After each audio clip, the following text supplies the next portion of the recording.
Hi guys, this week I'm talking about multi-cat households, in particular how to minimise aggression and help your cat get along.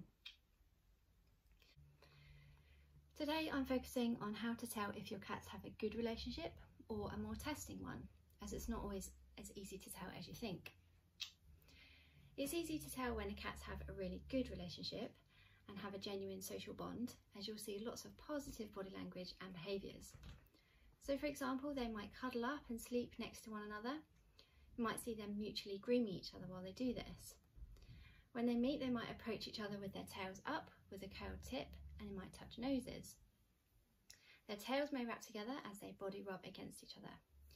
So these are all those lovely behaviours that you want to see in an ideal world.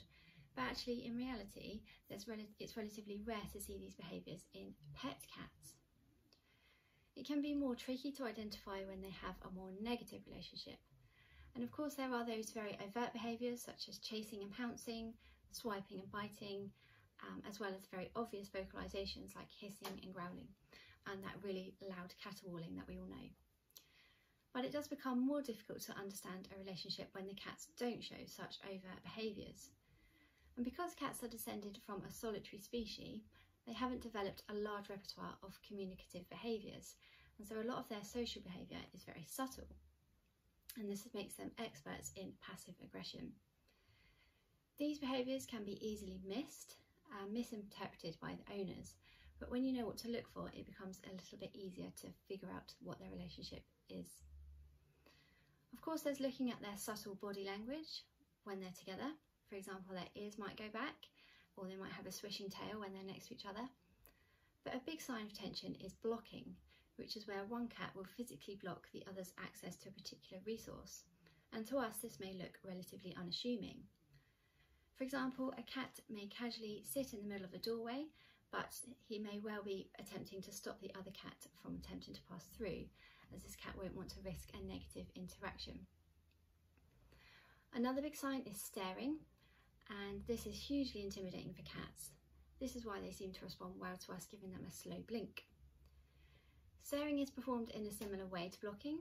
A cat may sit on the arm of the sofa and stare at the other cat, watching its every move. And less confident cats are going to avoid crossing their eye line in case they entice a pounce or chase, particularly if this is something that's happened before. So they might become more withdrawn and find their movements are dictated by the behaviour of the other, and that's going to be really stressful for them. Let me just move Sparkles back in. Okay.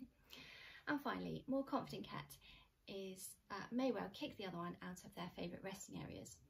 So it's not uncommon to have your cat peacefully asleep on your lap, just to find it jump and run away when the other one approaches, and this may well have been their intention all along.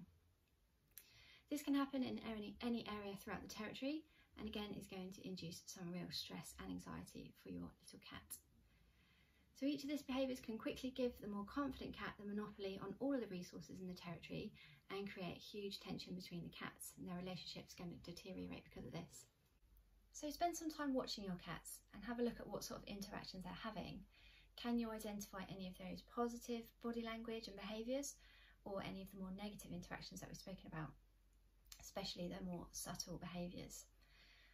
As the week goes on, I'll be talking about the reasons why your cats may not be getting along and how to improve their relationship. Thanks for watching for now, and I'll see you next time. Bye.